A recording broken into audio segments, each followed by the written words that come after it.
This is the Detroit Sports Podcast Network.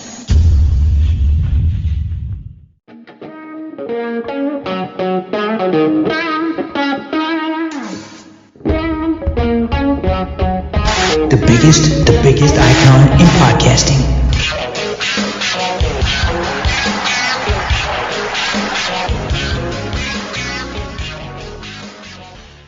Welcome everybody to this week's edition of Doc and Jock.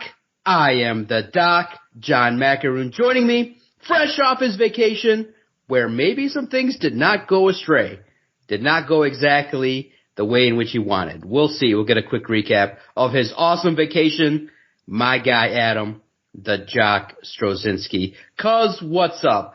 Is it story time with Adam? Because I was excited for your vacation, going to a wedding. It's supposed to be a happy time, festive, on the beach, nice weather, wearing tank tops in early March.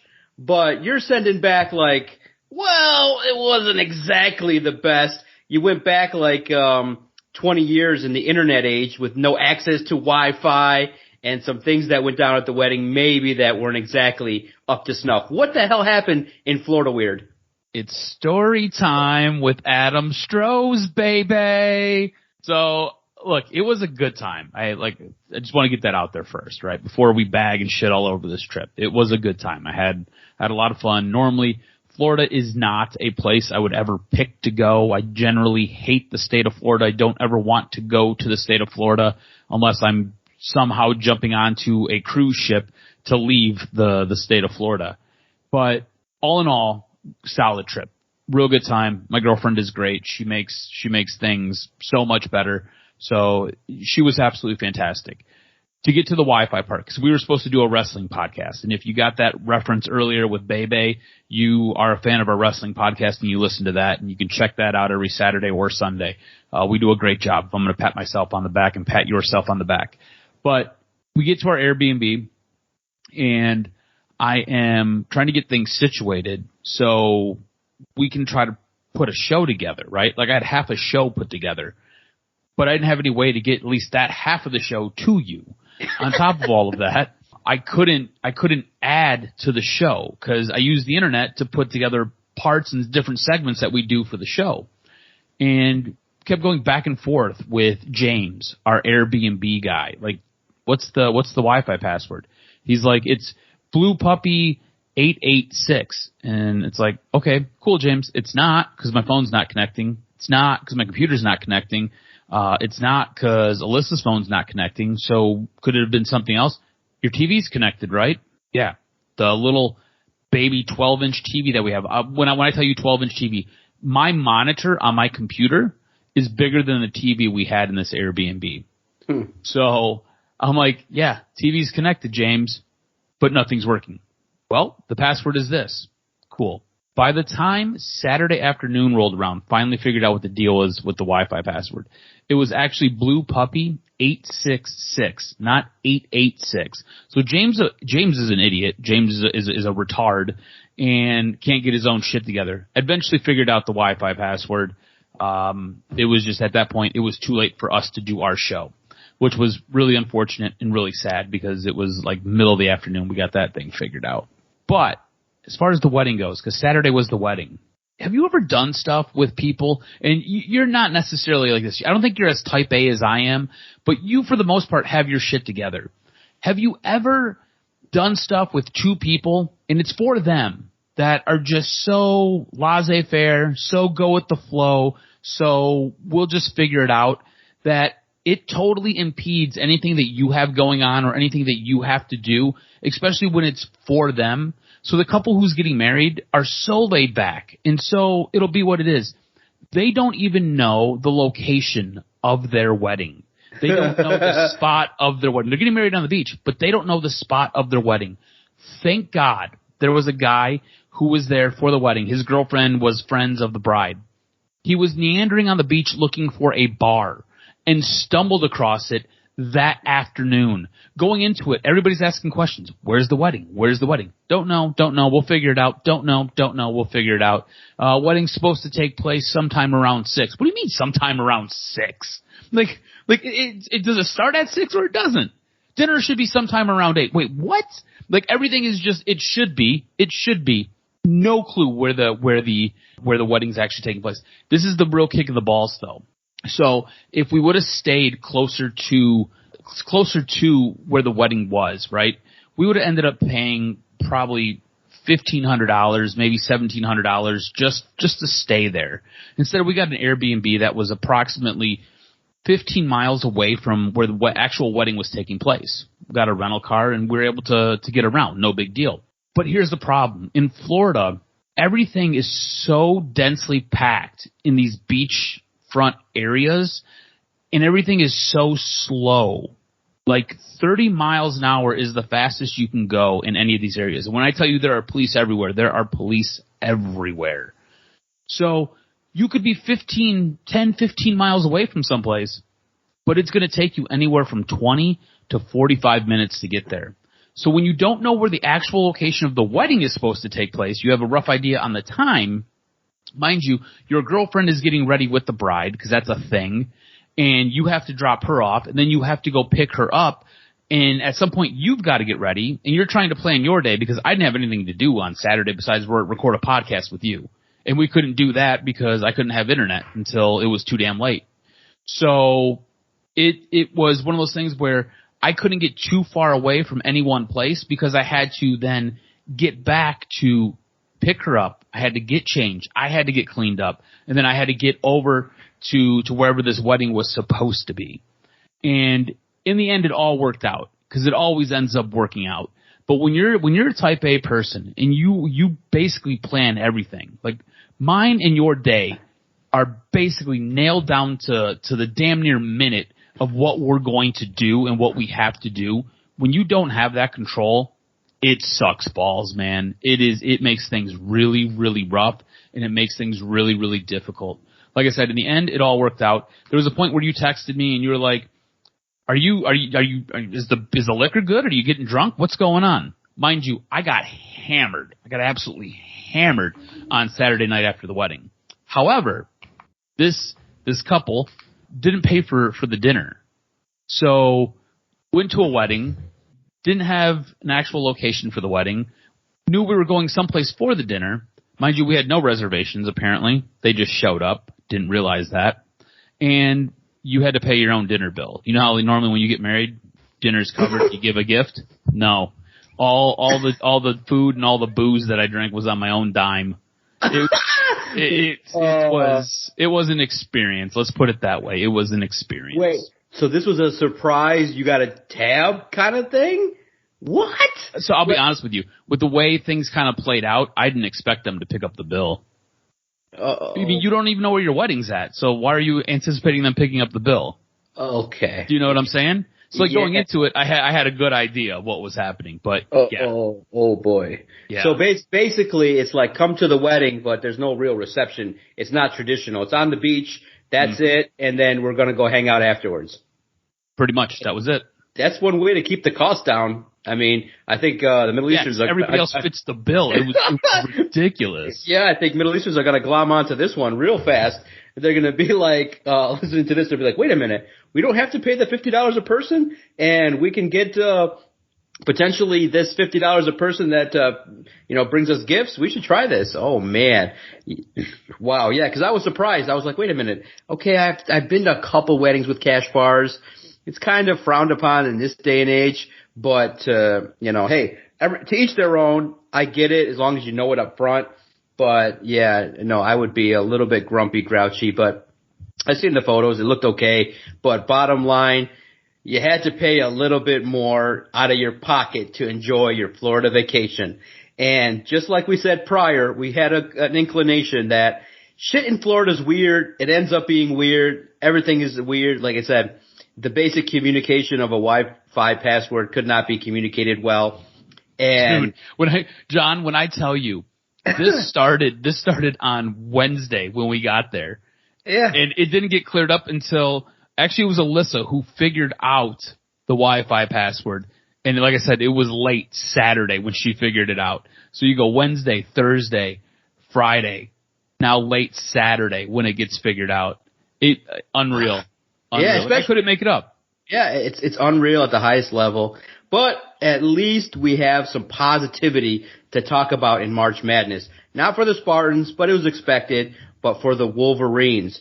And I thought March Madness this year, knowing that we paid attention a little bit more to it, was really interesting in that a lot of people said prior to March Madness that a double-digit seed is going to be all up in this tournament. Don't expect that it's going to be chalk.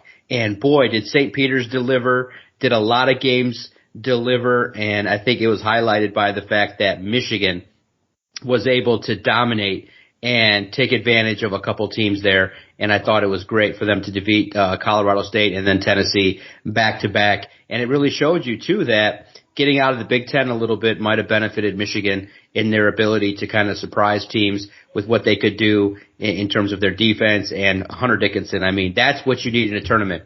That's what Michigan State has been clamoring for.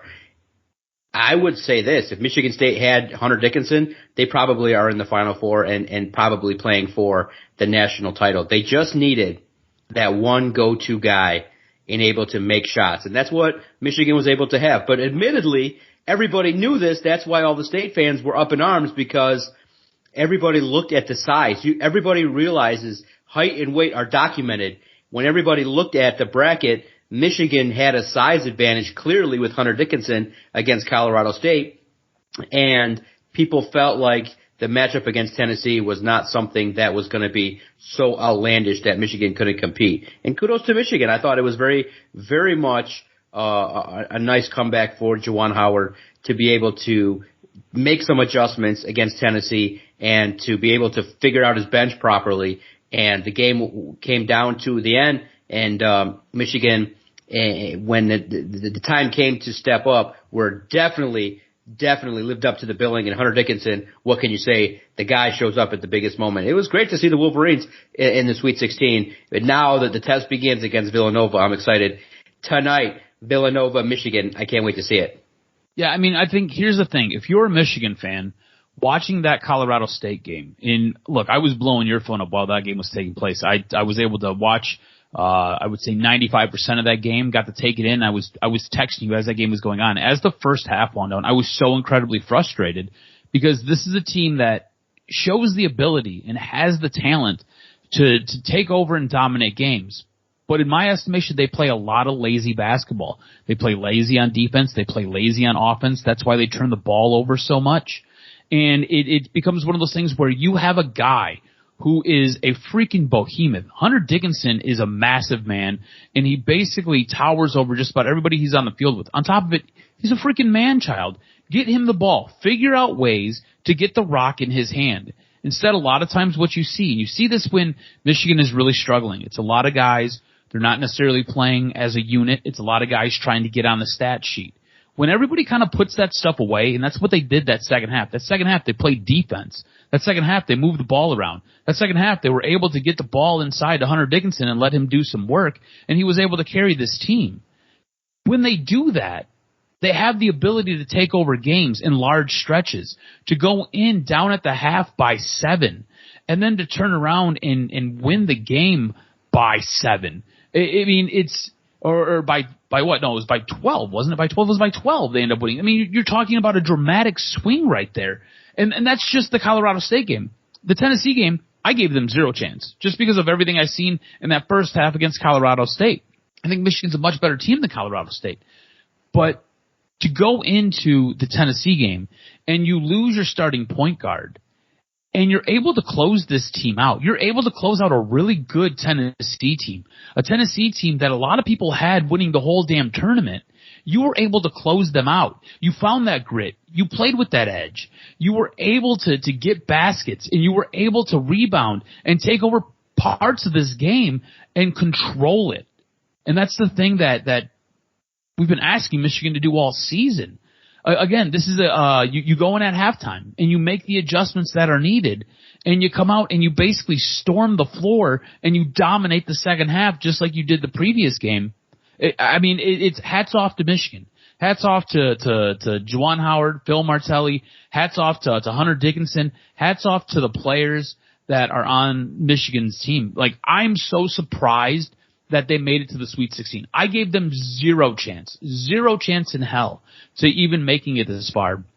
And this team showed you something in these past 2 games. This team showed you something this week. I think when it's all said and done, we might look at this Michigan team and might be like, hey, they were drastically underseeded. And it's hard to say that about a 19-14 team. It's hard to say that about a team who got bounced early in the Big Ten tournament. It's hard to say that about a team that would look really good during stretches of the season and then look really poor during other stretches of the season. Mind you, this is a team that was number 2 overall going into this year. And they had a really difficult season. Like, let's be honest, this was a tough season. And I think a lot of it came down to some growing pains for Juwan Howard. I think a lot of it came down to a lot of growing pains for a lot of guys on this team. And I think what you now have going into the Sweet 16, you have a team that I think has kind of figured out its identity. You have a team that figures out what it wants to be and how it has to play. And I think that is going to serve them well in this next stretch of games. You know, you can, if you want, you can count Michigan out against Villanova. You can count them out if you want to. But at this point, I'm no longer counting the Michigan Wolverines out. It is no longer one of those push button things like, yeah, they're losing. Yeah, they're losing. It's no longer that. I think Michigan has figured out a lot of things here very, very quickly. And I think this is a very dangerous team in the NCAA tournament. Especially with Brooks making shots. That was crazy. It was nice to see someone step up alongside Hunter Dickinson. And that's the key, is that you got to make shots. You got to weather the storm when there's runs. And the NCAA tournament, really, a lot of times is about heart and weathering storms and being able to, when another team makes a shot or makes a run, rebounding nicely and sticking to something and sticking to a plan. And that's what Michigan was able to do. And it was nice to see. Collectively, though, boy, is the Big Ten overrated. Oh, my gosh. Did you see the stat about Illinois with how bad they are at getting out of the first weekend? I mean, it's such an embarrassment that the Big Ten gets this many teams in every year. And it's just, it's fine. I get it. They draw revenue. They have ratings. But that brand of basketball lately in the tournament just doesn't compare to others that are making shots and have a little bit higher quality of talent. So I'm impressed with Michigan and their resolve. And it just goes to show you that you can have a 17-win regular season and it's erased. Like, nobody cares about that anymore. Nobody cares about the drama. It all comes down to peaking at the right time, which is the tournament. And I think they have a good chance against Villanova. It'll be interesting to see how Villanova addresses Hunter Dickinson and whether they put the extra defender on him and force others to make shots and things like that. But I think Michigan has the opportunity to do well. And before we get to State and their epic meltdown, how cute was it to see the Fab Five semi-reunion? Chris Webber, damn near, like, did he run a marathon before the event? Like, he was jumping up and down, and then he talks to the team, and he was like almost drenched in sweat because of his excitement. But it was nice to see a little bit. Maybe he was picking up a check. You never know. Yeah. Maybe he's paying it forward and delivering some checks legally this time, allegedly. But we'll see. It was nice to see Chris Webber embrace Juwan Howard and Ray Jackson. And it was cool. Did it become a little bit much? Because it seemed like, after the Colorado State game, there was Juwan Howard there getting the hugs from it was Jalen Rose getting the hugs from Juwan Howard after the Colorado State game, and then you've got Chris Webber after the Tennessee game. Like, it seemed a little bit much. Yeah, Puff Daddy was like, "Look, guys, get out of the video here." It's like when Puff Daddy's telling you guys are seeking too much attention, then you got a problem. But look, it's Michigan, it's the Fab Five. They want to kind of catch some of the limelight, and it's their guy, Juwan Howard. They want to show their love, and you and I are more like, well, maybe you could do it in a less public display of affection. But hey, you look. Juwan Howard is a personable guy. He's an emotional guy. And the people that support him want to demonstrate. I was impressed by one of the mothers of Michigan with those glasses that she was rocking. I thought that was pretty sweet. She jumps up into her son's arms and they celebrate after Tennessee getting to the Sweet 16. Look, enjoy it. It's the day and age of, self-glossing and look at me, and the camera's definitely found the Fab Five. So it's cool. I mean, I'd probably do the same thing. I would even go further. There'd be some dancing, there'd be some things going on and we'd have a good time with it. Because look, it's fun. It's the NCAA tournament. It's the marquee event. It's the thing. And bro, every team seemed like they stepped up their game. Mm-hmm. It seemed like every possession just had that much more meaning, and it's just special. It's just I was watching these games, watching Baylor fight and claw against Carolina. I was like, wow, this is great. I thought, watching St. Peter's upset two teams was amazing. Dude, I think St. Peter's is like the most interesting team. Yeah. Did you see the disparity of spending in between Kentucky and St. Peter's? Yeah. I was just like floored at, Calipari not being able to finish the deal and at least get out of the first game. But dude, it's so weird. He has struggled so much when he's gotten to the tournament. It's unreal. And there are some people that put Kentucky as the winner of the entire thing. Yeah. So that was crazy at the highest level. But we're now at the Sweet 16. I like Gonzaga still. I think they're doing something special. Mm-hmm. I like what Michigan's doing to continue what they're doing. And now you turn to the nostalgia.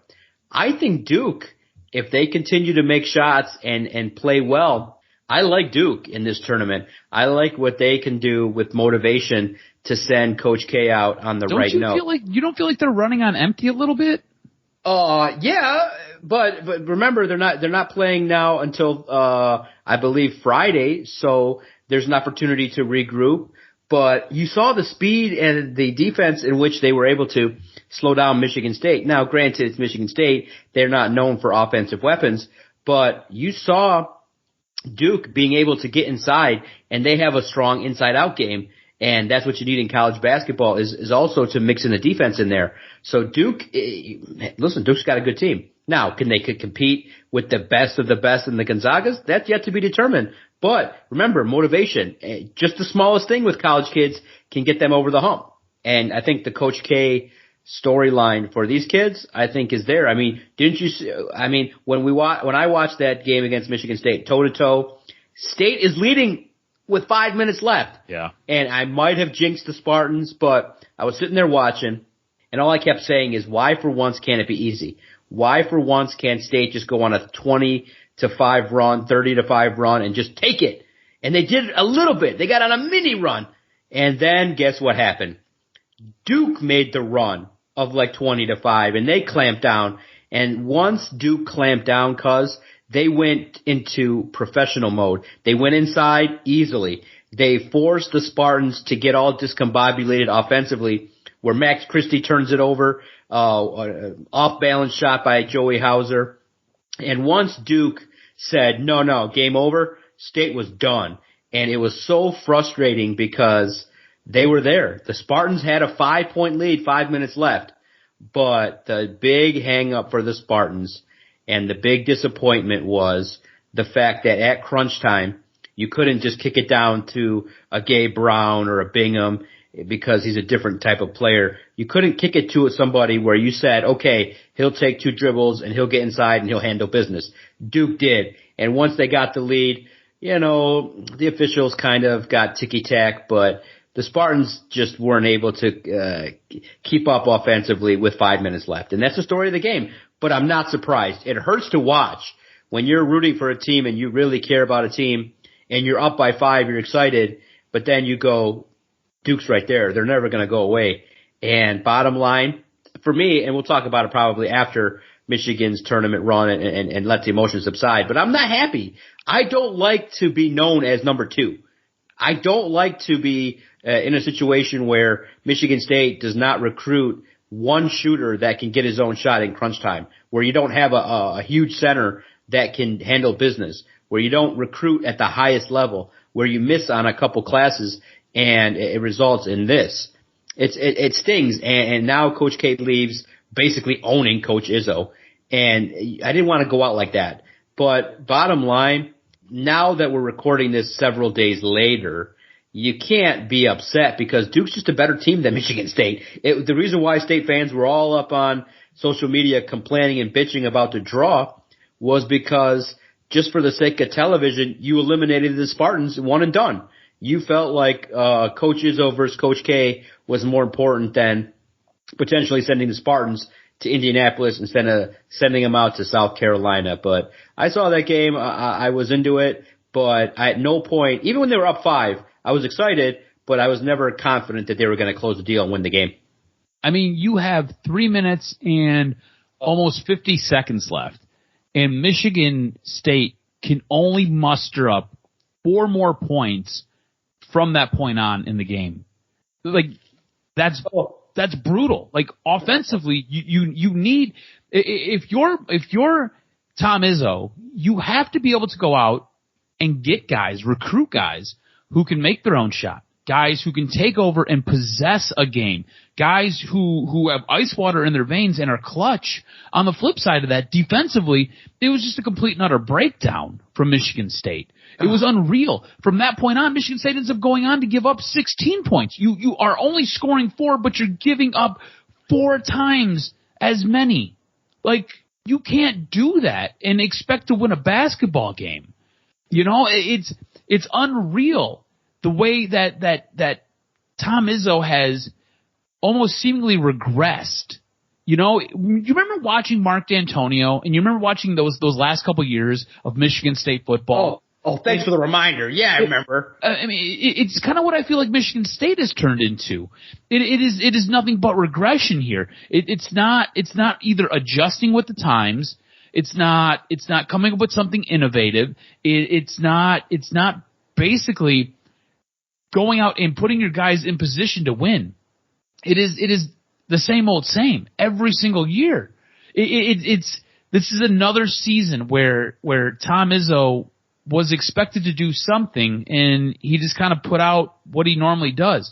Like, at what point does Tom Izzo go to the portal? At what point does Tom Izzo come up with a creative offense that will help generate 3-point opportunities? At what point can you work something inside out where you've got a big man down low that you can feed and a guy who can kick it back out to somebody who can hit threes, or some type of pick and pop offense, being able to get guys off of screens and rolls and being able to generate easy buckets? It's not that. It's everything has to be tough for Michigan State. It doesn't have to be like that. Like, it just doesn't. To me, this game feels like every other game that you have seen from the past 3 seasons. Every time Tom Izzo gets to March, this is kind of what you get. And at some point, something has to change. Whether Tom has to go, or Tom has to get some assistants in who take a little bit more control, or Tom starts going to the transfer portal, or Tom starts recruiting a higher caliber of athlete. I mean, at this point, the bagman is all legal. So if you want to pay a player, it's okay as long as you do it the right way. So if there's a guy out there that you want, like in Armani Bates, I mean, just for example, right? He was the hottest thing coming out of AAU basketball last season, ends up deferring and doesn't go to Michigan State. Well, why? Because he probably got more money to go someplace else. Well, it doesn't have to be like that anymore. Michigan State has a ton of high-paid owners, or high-paid boosters. I work for one of them. I work for the guy who basically keeps the football team laced up. So what are we talking about here? You can figure out different ways. You can adjust with the times. You can become a better product on the floor and even off the court by going out and adding guys to your team. Next season, I don't think he has a ESPN top 50 recruit in his class. And I don't believe a whole ton in recruiting because I've seen Mark D'Antonio do it with 2- and 3-star kids and get a ton out of them. So I don't necessarily believe in recruiting, but it means a little bit more, and it helps your recruiting class. So you get more talented guys in if you can secure one of those guys, because other guys want to go and play with those guys. When Armani Bates left, how many guys ended up decommitting? I think there was like 2 or 3 that were highfalutin athletes that were supposed to be on this team and would have changed dramatically the way this team looks. Instead, it's cut, copy, paste. Cut, copy, paste, cut, copy, paste for at least the last 3 seasons. And it's really frustrating. And I'm not even a Michigan State fan. I just watch college basketball. And it's frustrating for me. I hate Duke. I absolutely hate Duke. Honestly, I'll be honest with you. I was watching the Davidson-Michigan State game hoping Davidson won.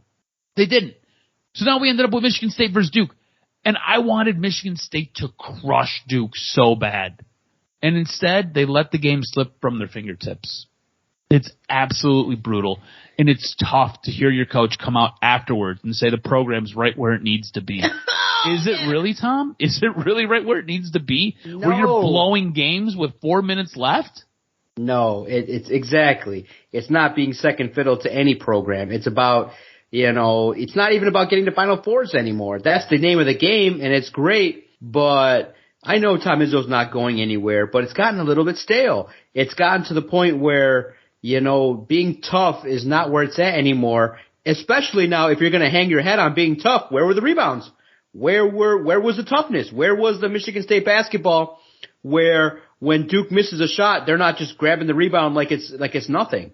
So that's where the frustration lies, is that if you want to play Spartan basketball and you want to have a calling card of rebounds and defense and toughness, it looked like Duke was going through Michigan State's interior defense like butter, and Michigan State could do nothing to stop it. And it was call after call, play after play that went against the Spartans, and that's the way it went. It's one and done. It's an okay season, but 26-13 or whatever the record ended up being is just kind of there. It is what it is, but it's unfortunate because, man, did Duke and Coach K own Tom Izzo. He never really, I'd be surprised at some point you would just kind of build to kind of defend Duke. I mean, you played them so often. You played that team so often that, each victory that you got seemed like it was really an upset at the highest level. And you just don't like that feeling of playing second fiddle. But Tom Izzo's got to adapt. That's the next step, is getting better talent, finding talent that can gel better and can peak at the right time, which is the tournament. And that's the theme, cause that's the theme of this week's show, in essence, is better talent. Because I see here, and I see you're sensing the same frustration that I sense, in that all the teams in town are rebuilding, but they're doing it in a way where you're like, there's some talent out there for the Tigers. There's some talent out there for the Lions that's not getting scooped up. And I think once you saw that Carlos Correa signed that deal with the Twins, I think my head was spinning like a top. Like, you couldn't take care of that? Like, Carlos Correa was so much wanted his AAV to be the highest in the league that he would take a 3-year deal where he can opt out every single year instead of coming to Detroit. You turn down Detroit's offer prior to the lockout, and you come back, you don't go back to Detroit and say, look at this offer we got, and just top it. Just give me 2 years, $80 million. Detroit could have did it, but this deal made me upset. And the Lions, looking at the opportunity that they could have to get either Baker Mayfield or Deshaun Watson, you're not hearing that they're in the mix or even making a play. I'm not terribly upset that they didn't get into the Deshaun Watson sweepstakes, because right now, when you see the reaction of the country to Cleveland, I mean, you have national media coming out and saying, I'm just not going to be a fan of the team anymore because they let this guy on the team. That's going to be tough to overcome. Baker Mayfield has a lot of baggage that comes with him. I actually would be okay if they did it, but I'm more upset. I thought what was more criminal was the Tigers not trying harder to secure the services of Carlos Correa when he's right there. And his deal's not like that spectacular, $35 million per. You could do that. You could top that. I think it's more so criminal. Easy, yeah. It's easy. It tells you where. Yes. It tells you where the Tigers are as an organization, and it tells you what Chris Ilitch wants to do, and more importantly, what he doesn't want to do, and he doesn't want to spend money. He is definitely not his father, and that sucks for Tigers fans. You have the ability to go out and arguably get the best shortstop in the league. Bring him here. Pair him with the coach that he had a ton of success with. And you don't want to spend money. Instead, you go get Javi Baez, who is a walking strikeout. It's so frustrating. If you're a Tigers fan, you should be so upset by what Chris Ilitch failed to get done, by what Al Avila failed to get done, by what the Tigers as an organization allowed to happen. Now you get a up close and personal look at what Carlos Correa is going to do when he's strapped up in that Minnesota Twins jersey. You get to see exactly what he's going to do and how he's going to beat your ass every time he plays you. It is so frustrating. Now look, it is a very favorable deal for Carlos Correa, and he gets to opt out after year 2, opt out after year 3. You mean to tell me if you are Chris Ilitch, you couldn't come to him and you couldn't give him a 5-year deal at the same AVP and turn around and give him an opt out after year 4 or after year 5? Like you can't, or before year 5, like you just can't come up with some type of creative structuring of this contract, and it's all because you don't want to have a large contract like Miguel Cabrera's. Like, I get that, because we all knew when Miguel Cabrera signed that deal, it was a bullet in the chamber. Like, you were waiting to eat that. There was no way around it, because he wasn't going to be the same player as he was when you gave it to him. You were paying him for what he did do, not what he was going to do. This is a completely different situation. You are paying him for what he can do and what he can bring to your team and how he can make you better and make you a contender for a World Series. And he can bring other guys here who want to play similar to what Pudge Rodriguez did for your team before, like, after it was a complete and utter embarrassment and a dumpster fire. For you not to get that as an owner, as somebody who grew up with all of that going around, to just put it off to the wayside is so incredibly frustrating to me as a Tigers fan. It makes me so upset and pisses me off so much, because that contract is so easily digestible. So easily digestible. And you could extend it out if you want. You could give them a little bit more money. It's nuts that we're here, that we're even talking about this, and that Javi Baez is now our shortstop. It's so frustrating. What was frustrating was the fact that the Oakland A's are having a fire sale, and you're not in the mix. You're not picking up their scraps. You're picking up guys like the Lions that are, like, potentially, maybe on the downswing of their career. And I don't like bargain bin, prove it type situations. And look, I understand patience. I understand with the Lions and Tigers, they want to build the right way, that the Tigers have Torkelson, Green, the pitching staff. There's a lot of good things to talk about, hopeful things. But what we're talking about is, and the thesis that Adam and I have kind of come to is, that critical moment when you need to bring in that guy, the guy, and you and I both lived it, and our perspective is, the Wings were at that point where they were developing, and they needed that power forward, and they just kind of lacked that toughness. What did the Red Wing organization do? They went in and they brought in Brendan Shanahan, and boom, the team looked different. Same with the Pistons. They were building. They had talent. They needed that edge. They needed that slice, that little bit of edge, little bit of that drama, little bit of something. They went out and they get Rasheed Wallace. And that's the missing piece. Is Carlos Correa that for the Tigers? Could be. Mix that with Spencer Torkelson and Riley Green, and that lineup looks pretty nice in a 12-team playoff situation.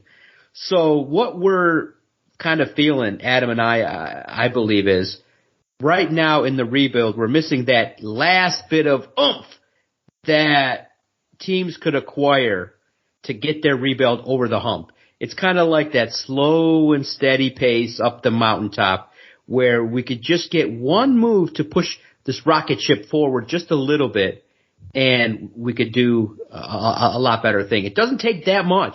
Remember, guys, we're not talking about buying a team. We're not talking about the Rams and Von Miller and OBJ and bringing in so much talent to surround teams with. No. What we're talking about is just one player that can come in and be the guy. Come in and be like the go-to leader. Be the guy that you say at the Lions, okay, it's 3rd and 7. We know we're going to send this guy down the field and boom, he's going to be that guy. That could have been Devontae Adams. That could have been, hell, I'll start with that's probably the best case example. Make it happen. These teams, the Saints are clearing $18 million a pop in their salary cap. You can't make one move that's a little bit creative to create $20 million in cap space and make it so that Devontae Adams or a player of his caliber shows up on the Lions and give us a little bit of a boost, because it doesn't take much to go from a 6-win expectation to 9. But that's what they're doing. Slow and steady. The Lions are preaching culture and patience in an age where talent and money is winning. So there you go. That's what the Lions are doing. We all watched the Rams buy a championship. Okay, they bought a championship. They traded away asset after asset after asset over 2 years. Go look at what they did. Look at who they traded. Look at how many picks they've given away. Asset after asset after asset traded away. Bringing in talent. Going out and buying a quarterback. Is Baker Mayfield Stafford? No. Is Deshaun Watson potentially that guy? You could argue that the Lions have just now waived and dismissed a quarterback that can be considered the top 6 in the National Football League. Unfortunately, he's got a problem keeping his wang in his pants. So, allegedly. And because of that, every female owner is going to be like, oh, hell no. I'm not going to do that. But look at Cleveland though, bro. I'll say this. Talk about waving in the face of skepticism. They structured his contract where if he gets suspended for the year, it only costs him $1 million. They're like, Deshaun, we love you so much. We'll give you a contract where you're going to get fat cash. Even if you're out for the whole year again in 2022, you're only going to miss $1 million. He was actually going to be paying a lot more in his old contract. They literally said, we got you, bro. We got you. And that's what they're doing. And they came out with we did a thorough investigation into what the allegations were. And this is what they've done. This is what they've decided. They've gone all in on Deshaun Watson. And let's see if he takes them to the next level. Cause when you sit back and you go, holy shit, the way in which the AFC is looking nowadays, I might just do it. I have never done it. I may just buy the DirecTV package or figure out a way to get it online and just watch every AFC game, especially in the AFC West. I mean, you're talking about the Bills, the Chiefs, the Denver Broncos and their storyline, the Chargers that are emerging. I mean, holy cow, the Raiders with Devontae Adams. The AFC is littered with stars, and it's crazy to see what's happened in terms of the power in these quarterback moves. So, and the Lions are building through the draft in an era where doing it that way, if you're successful, it could work, but it's going to take a long ass time. So we'll see what happens in the coming weeks. Adam and I are going to talk about Malik Willis, Kyle Hamilton, the rumors, the speculation. But I'll say this. Was there a player besides a quarterback that the Lions could have brought that would have supercharged this team? Was it Marcus Williams? Was it one of the linebackers? I don't see it, but I think it could have been somebody on offense, wide receiver, quarterback. But it just stinks because, you and I are watching so closely and the prize is right there in front of us. The free booze at a wedding is right in front of us. And they go, you don't get free booze at the wedding. You got to pay. You don't get Carlos Correa. The team in your division gets Carlos Correa. And that's where we're at. Yeah, I don't think there was a guy that they could have brought in that would have set the world on fire for me. Look, here's the thing, too. I think with what you have going on with the Lions is they've got a game plan where they aren't building for this year. I think they're building for next year and the year that follows. So what you'll see is, again, as this offseason kind of figures itself out, It's a lot of 1-2 year deals. Like there's nothing big here. Also, they only have like $22 million in salary cap space, right? So with that amount of money, what are you actually looking to do? Now, I think the Deshaun Watson trade was interesting, but I don't think this team wanted to give up that capital to go out there and get this guy who, look, he's got 22 civil lawsuits that he's still facing. Like, he's still not out of the clear. There are still things that may come down from all of this. And it was one of those things where I don't think this team is in a position to put all their eggs in that basket. If you look at where Cleveland is, Cleveland's ready to win now. And for whatever reason, it just didn't work out with Baker. And Cleveland doesn't believe in Baker, and Baker wants out now. And they are moving on from Baker. So there's a whole lot going on. I find what is happening in Cleveland to be so fascinating because I'm a huge Baker Mayfield fan. But that team is ready to win. And that is a team that originally was told no. And then they basically ponied up a ton of capital to go get Deshaun Watson. They ponied up a ton of money for Deshaun Watson, and they've got their quarterback that they feel is going to help them win. We'll see how it all works out. I just don't think the Lions are in that stage where they're going through this rebuild. I think the Lions are very similar to where Cleveland was, I think, 3, 4, maybe 5 years ago. They're in that part where Cleveland was about 5 years ago. Cleveland's ready to win now. Detroit is nowhere near ready to win now. So I don't get upset when they don't go out, they don't go get Deshaun Watson. I don't get upset when they're not in these conversations for a guy like Matt Ryan because, again, they got their quarterback, whether you like Jared Goff or not. The way the contract is structured, he's your quarterback, so you're going to be stuck with him. And I think everything points towards next year. It's just another year where you got to wait and you got to see what happens this year. And next year, you can, if they're not involved, if next year the Detroit Lions are similar to the Detroit Tigers, where there's a big name free agent out there who can really just kind of transform the way the franchise looks, and they don't go get him, I'm going to be pissed then. I'll be pissed at the Lions then. I'll be pissed at the Lions like I'm pissed at Chris Ilitch and I'm pissed at Al Avila right now. But it's a year down the way before we get to that point. I think we're still kind of in this wait mode as they're kind of piecing things together. And I think a lot has to do with what happens this season. I don't think Jared Goff's coming back after this year. I think next year you will have your quarterback, whether it's through free agency, because I've never seen this many quarterbacks move before in my entire life. And I don't think that's going to show signs of stopping. But you have your quarterback next year. I think you're going to have probably your number one wide receiver this year. You'll get him probably in the draft, or maybe DJ Shark shows he's that guy. I don't believe that, but maybe he does.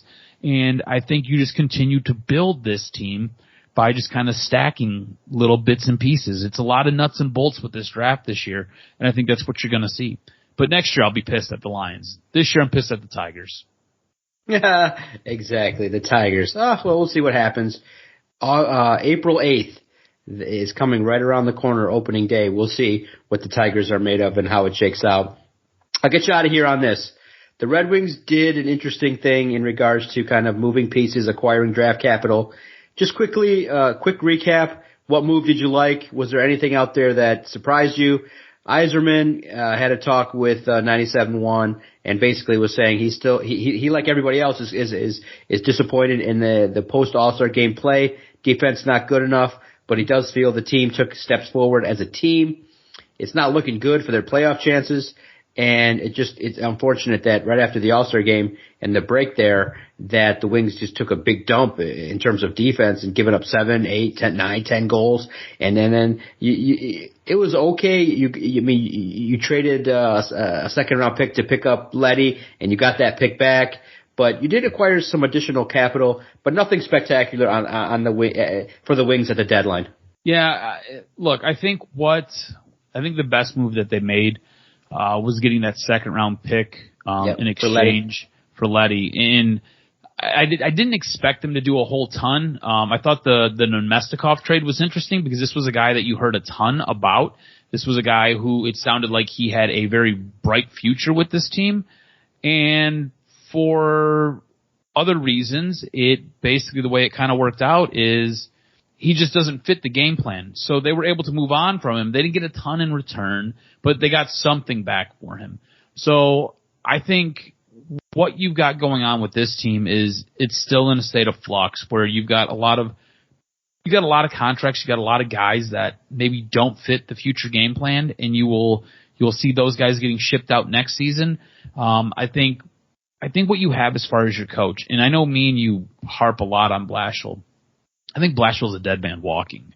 I think next season you end up getting rid of Jeff Blashill, and you get somebody new in. You get somebody with some head coaching experience, somebody who can take this team to that next level. I think this team has kind of hit their ceiling. When it's really, really good, it's good. When it's bad, it is bad. And I think it's just too much up and down. You need somebody to kind of come in and kind of even it out and get this team going on an upward trajectory. Because again, this looks like the stock market right now. Like one day you're hitting highs where this team's scoring 9 goals. Other days you're hitting lows where this team's giving up 9 goals. And it's too much of that. You need this to be a much more steady product. You want to be able to put those points on the board, but you definitely don't want to be giving up all those points.